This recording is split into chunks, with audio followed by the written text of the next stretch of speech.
Hey everyone, BT here. Today, David and I are going to talk about producing your own experience, and we are going to get perfectly off topic. And what I mean by that is we're going to talk a lot about what's going on in the world today, and we're also going to get a glimpse into David's past about how being a seeker when he was younger caused some feathers to be ruffled when he would go into his church classes. It's really quite interesting, and it's something very, very powerful. Produce your own experience. Let's go check this one out.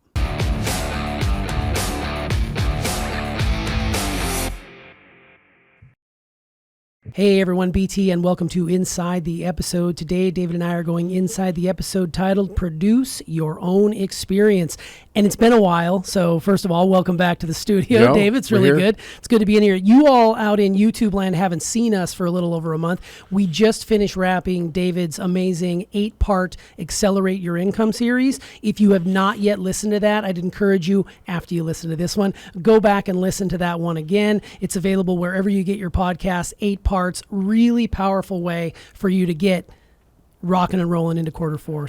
But it is good to be back in the studio. It feels so good to be here. It is. It is fantastic. Yeah, it's good. Well, today we're talking about produce your own experience, and we'll just jump right in the episode itself. Let's do it. You talked about at the very introduction of this episode, you talked about Neil Donald Walsh's book, Conversations with God. And there may be some people out there that are not quite familiar with that book. So can you talk a bit more about how influential that book was for you and why a person should maybe pick it up and study it a bit? Yeah, so most people that know my story know that one of the main conflicts in my thinking and what I knew and that created so many questions for me when I was young was, how does religion fit into life and success and personal growth and all these different things, from the basis of what we were taught in whatever specific religion you may have been raised in. I was raised Catholic, so that was an interesting one.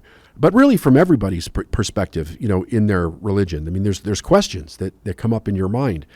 And there's a lot of conflicting information that are in those historical books, those sacred books, because I do think they're sacred books, and in the people that are in those religions, that are teachers in those religions. So when I approached those people when I was a child, learning from them, because I was in catechism CCD classes, in order to do the sacraments, because like I said, I was raised Catholic, and I would be very curious about certain things that we were being taught because I didn't see how it fit in with secular ideology, although I wouldn't have even known the word secular or ideology at the time, but that's what I was thinking. Like, how does this work? I don't understand this because it's not fitting the model of the world that I'm currently living in. Anyway, most of the time that I would ask those questions, number one, they were not received well. They were almost always received as a disruption. They were many times the answer would come back to me in the idea of whatever the Bible says is true, and the context in which I'm asking the question has no merit because what the Bible says is true, or what Christ says is true. And they wouldn't even take into consideration the context in which I was asking about the information. And then sometimes they would address it from the perspective of not addressing it and just saying that, there's many mysteries. God is a God of many mysteries, and there's just some things that God doesn't want us to know. Now, I wouldn't say that everything I've ever asked them, they didn't give me an answer, but whenever I asked them something that was very difficult to explain based on what the Bible was saying or based on what the teaching was, as it pertained to how we were currently living our life, those are the kinds of answers that I got. And I even got into trouble a few times because they were trying to stop me from disrupting the class by asking provocative questions. And I was not trying to be provocative. I was seriously wanting answers to these questions. So when I was a kid, I didn't get those answers. As I started to study and I started to really want to understand what I was taught and what other people are taught about religion, I went and I looked at the major religions around the world. I studied them to some degree so I could understand what other people knew and believed and why they believed those things. And then I wanted to study the perspective of spirituality which is the idea that you believe in spirit or God or the universe, a higher intelligence, a creator or an architect of the universe, of us, without being in a religion. But what are spiritual principles and how do those work? And somewhere along the line, I came across Neil Donald Walsh's work, which was a lot of the same curiosity that he had in his life. And supposedly he had this thing that happened to him where he had this conversation with God. At least in his mind, it was a conversation with God, where he was asking questions and he was getting answers, in his mind. And in his mind, he was talking to God. And he was asking all kinds of questions about the belief systems and what we were taught here, in this lifetime and in general on Earth. And he created, 3 volumes, 3 books that directly were, the result of these conversations. And it's a fantastic piece of work because it gives a answer to a lot of the questions that people have about God. It gives a different perspective, a different alternative. Of course, whenever, I always put this caveat out there. Whenever you're studying something from any human being, including myself, you cannot study what they're saying without understanding the truth that part of what they're saying is part of them. They are creating the message. I don't care what they've studied or what they believe. It is their interpretation of what it is that they've studied and believed. So you need to take that into consideration, right? And I take that into consideration with Neil Donald Walsh's work. I think it's fantastic work, though. I happen to agree with just about everything that he says in those books.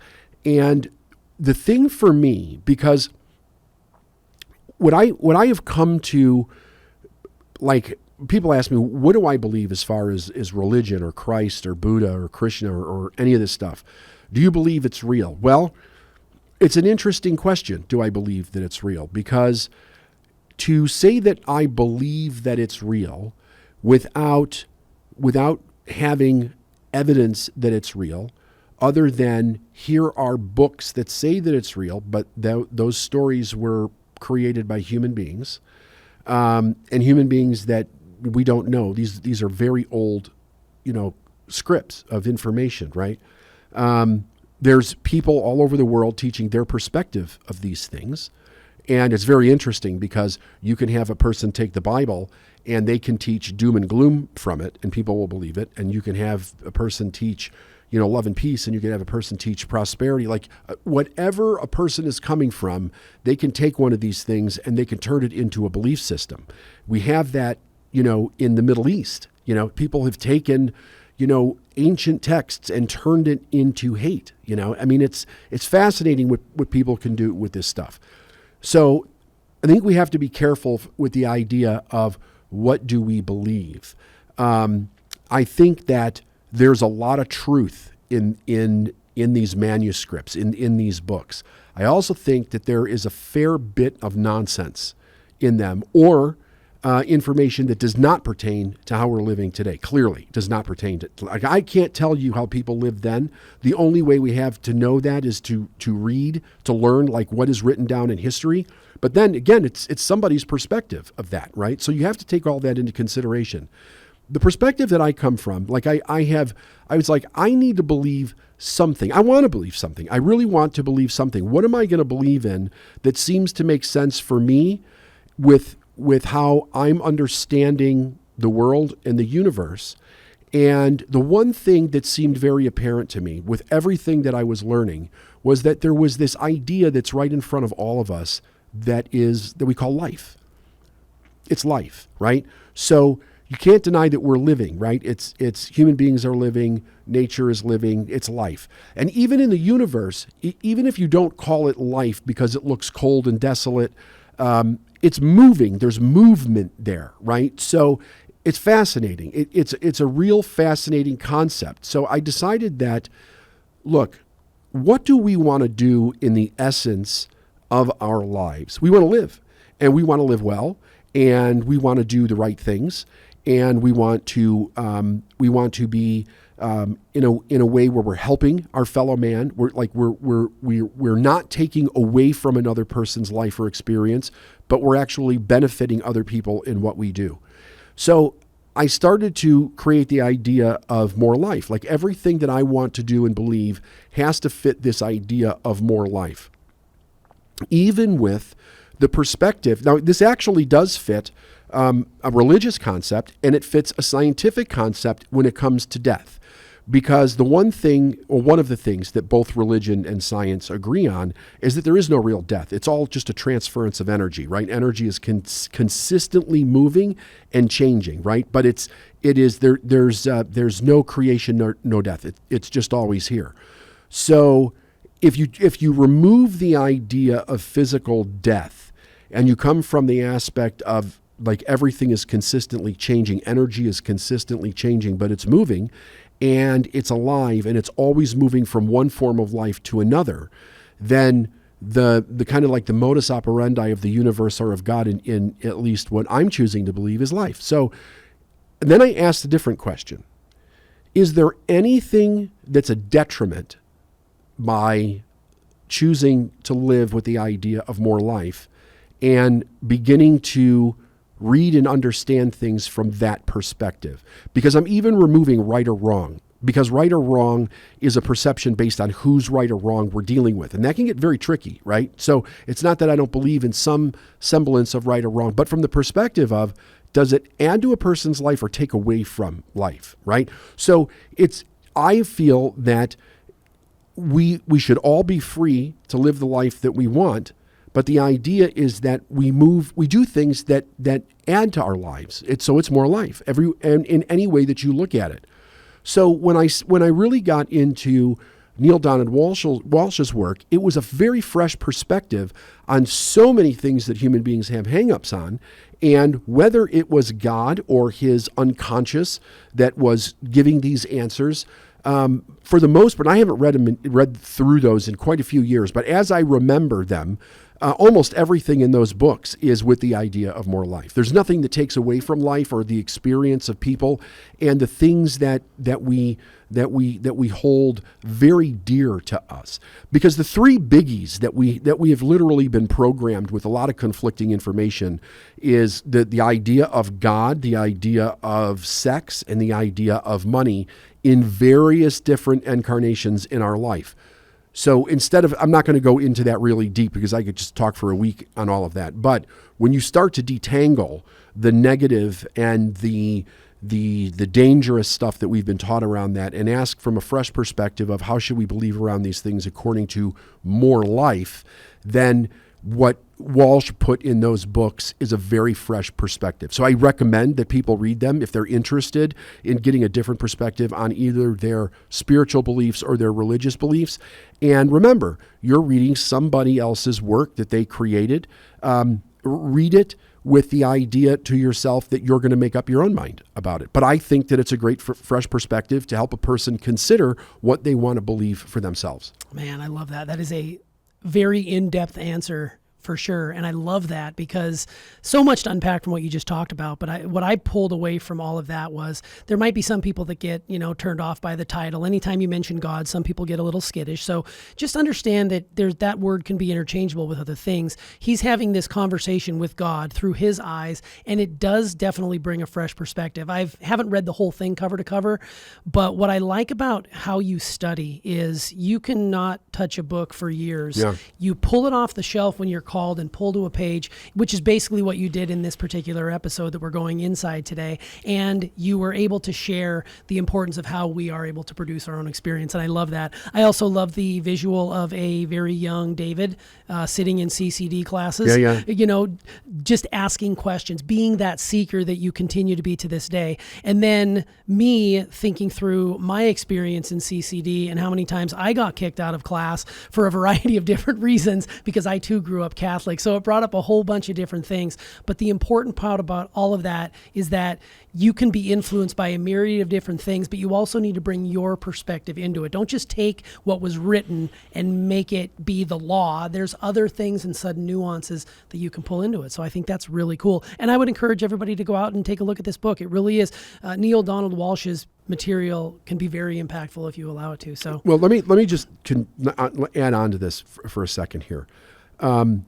So when I was actually teaching this in the class that you're referring to, one of the ideas is that I think we have to really ask ourselves, why do we believe what we believe? And I know that just me saying that is a trigger for many people. However, if you don't ever ask that question, you are basically turning your entire life over to information that other people gave you, and you have no idea where they got the information or what their motive is to believe what it is that they believe. And chances are that they themselves are the product of somebody else giving them that information without them doing any thinking around it themselves. So one of the biggest places that we experience this is people that are raised in a religious environment, right? Now, I am not saying that a religion is a bad thing. I would never ask somebody to give up or change their religion or say that their religion is wrong. If you like your religion and you believe in your religion and it is doing great things in your life and you're doing great things with it and you're not hurting anybody, then I'm like, go for it. I think that it's fantastic. There's so much there to learn. However, religion has also been one of the main motives of human beings killing each other over the idea that their religion is right and everybody else's religion is wrong. And they believe some of the craziness or misinterpret some of the words that are centuries old in these books. So I don't think, well, because here's some of the perspective that some people believe. Like, there are atheists that believe this, that those books are dangerous. I don't believe that. I don't believe that any book is dangerous. I think that people can be dangerous based on what they think and how they decide that they're going to take that information and what they're going to do. But this is the point that I want to make. I think it's our responsibility, it's our individual responsibility to question the information that we were taught to believe. Because if we don't question it, we automatically just take it on faith or fact that it's true. And there are so many people that are walking around believing their religion or whatever, like they're believing so many things that people told them are factual and true that have severe consequences if they don't believe it, right? Like, well, look at Christians. Like, most Christians, I shouldn't say most. I can't say most because I don't know that it's most. Many Christians believe that if you don't accept Christ as your Savior and deny all other religions, that you will literally go to hell. Like, you'll spend eternity in hell. And I remember one time and this was actually in one of these classes when I was a kid. I had, like, if you remember my story, T, in 1970, my uncle died in a fire with my two cousins. and I was very close. These two boys, we played together, right? Since we were born, basically. Sure. And I was curious as to where those two boys were as far as heaven or hell were concerned, because none of us were at the age where we could say, I accept Christ as my personal Savior. And here I am in CCD. And I remember asking my parents and my grandparents, and they're like, oh, Dougie and Chrissy, they're in heaven. And I'm being told in CCD that that's not true. Now, they didn't actually come out and say, no, they're in hell. But what I said was, if a child dies before the age where they're actually able to consciously accept Christ as their personal Savior, what happens? And I was told over and over again that they go to hell. I had nuns tell me that. I had priests tell me that. I had deacons tell me that. I had teachers in CCD class tell me that. And I don't know if they'd have said that if I'd actually said, I got my two cousins here, this happened, what they would have said. They may have, tried to be a little bit more sensitive about it. But this is what they were telling me. And I found it extremely disturbing. And it was one of the things that created enormous conflict for me. Like, if we come from a loving God, that doesn't seem loving to me. That does not seem loving Right. to me, right? It just doesn't. Catholics would believe that if they were baptized, then that wouldn't happen.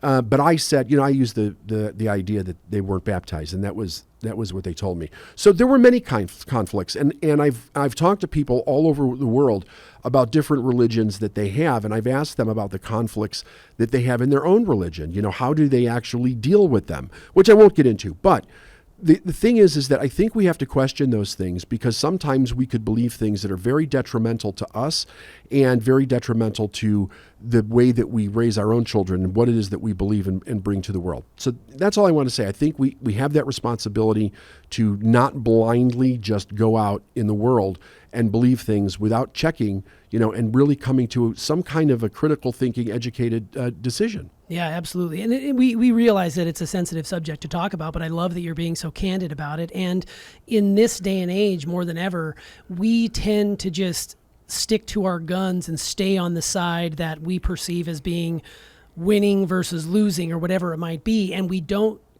take a step back and consider all of the facts or why people are thinking that way. So when I'm hearing you and talking about, what you were learning when you were younger as to now, it hasn't changed how you go about learning things. It hasn't changed how you go about observing things.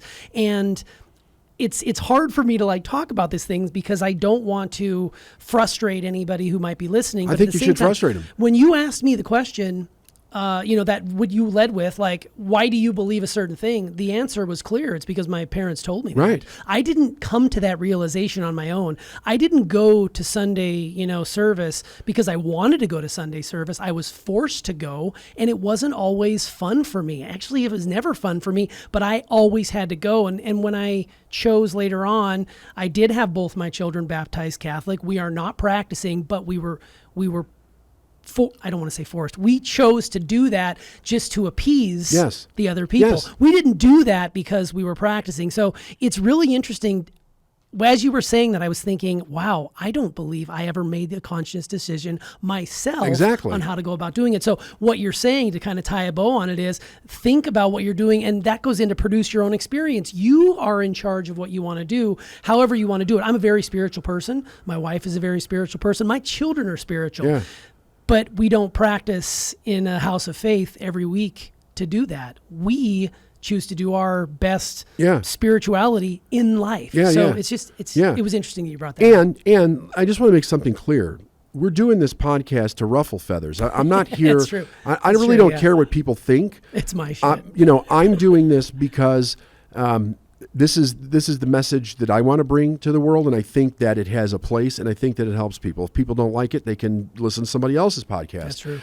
I'm not here to intentionally offend, but I'm here to upset the apple cart enough to ask a question. So if a person's pissed off, they're pissed off. Let them be pissed off. That's fine. I'm not going to change what I believe just because somebody's irritated with my message in any way. But if we don't ask questions, see, and I realize this is kind of getting off of where we were going today, but maybe this just needs to be what it is.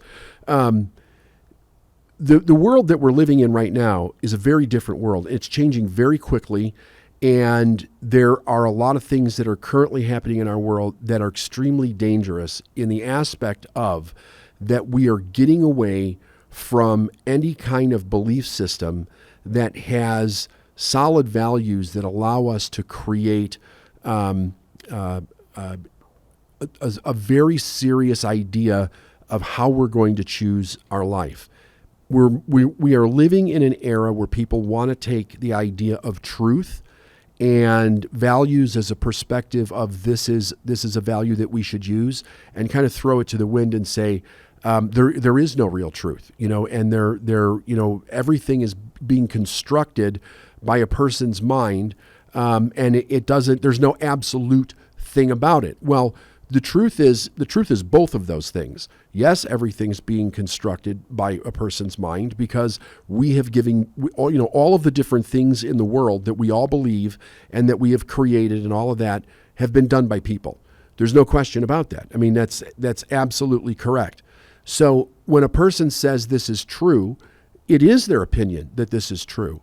But if we don't live by what we currently call truths that allow everybody to live in some kind of harmony, where we can create societies that can respect each other and love each other. They don't have to agree on everything, but they can come from a point of respecting, where we're not doing the thing what we're doing today, which is, if you believe something different to me today, the hell with you. You should be killed. We should take your money. You should not be able to work again. Like, we're in an extreme era that's very dangerous, because if it doesn't turn around, if we don't get some leadership to help turn it around, to bring some balance into this, it has no choice but to end really, really bad. So part of that problem is that information is coming at us so fast, and it's changing so rapidly, that we don't have enough time to really think about what we're experiencing and thinking about, to create some context around it, and to evaluate what we're experiencing and why we're thinking. Because as soon as it happens, we're flashed into something else again, and it's just one. And right now there's like one tragedy after another. So people's minds are being really sucked into, a lot of stuff that is extremely negative. So I think that it's very important that people really think about what they're experiencing, what they're doing, and we need to ask questions, because if we stop asking questions, we will believe whatever we're told to believe, and that never ends well. Right, 100%.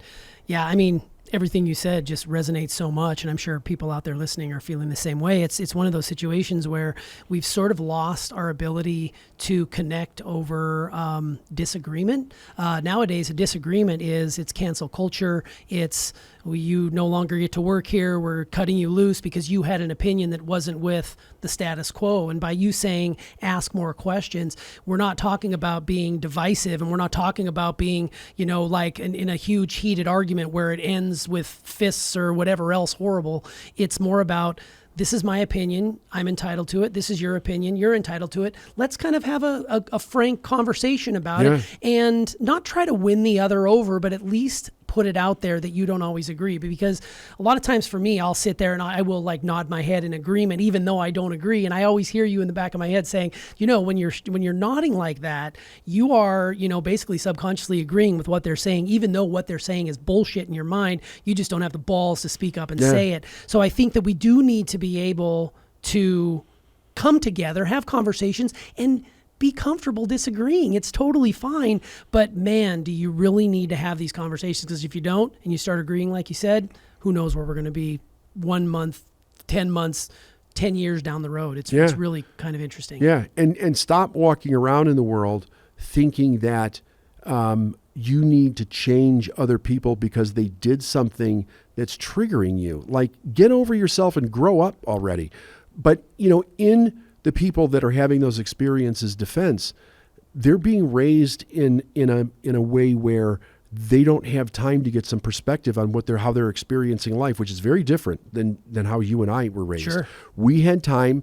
Things would happen, things would upset us, and we had time to process. We had time to ask questions. We had time to take information in from parents or teachers or whatever to help us learn to cope with certain things. Today it's happening so fast, people are not getting a perspective. It's just like, fuck you, you did this, fuck you, you should die. Like, I hope you burn and have a horrible death. And it's because they're upset, but they don't have the skills to know what to do with it. Yeah. That's a problem. That's a real problem. Totally. It's like you're up against a wall and, you're trying to cope with this one thing, and then another thing keeps pushing you up against that wall, and more things are coming at such rapid a clip. You can't clear out the one thing you were attempting to cope with, and you just keep getting smothered and smothered and smothered to the point where you just don't know what's up and what's down, and you just immediately maybe go into defeatist or I'm a victim. And then before you know it, horrible things happen to you. So it really is powerful. And I love the tone that we're setting with this particular episode because,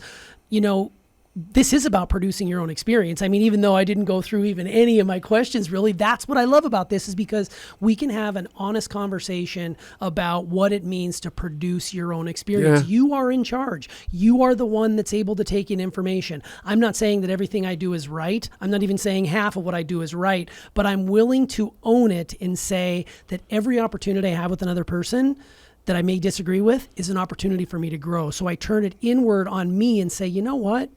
That's a really interesting point, rather than saying, nope, I was right, you're wrong, let's move on. So I really think that This was perfect. Yeah, I think love so. This I was think perfect. it's great. Well, thank you again. This is great. Good to be back in the studio, and thanks for coming inside. You bet. Well, there you have it. I mean, I can't say much more about it other than that was absolutely brilliant. I love the fact that David talks about how powerful it is to have frank and honest conversations with one another. We definitely hope this triggered some people out there, and it got you thinking a little bit more about how you approach life and the things that you're doing to make your experience be the best it can possibly be. Please do us a favor.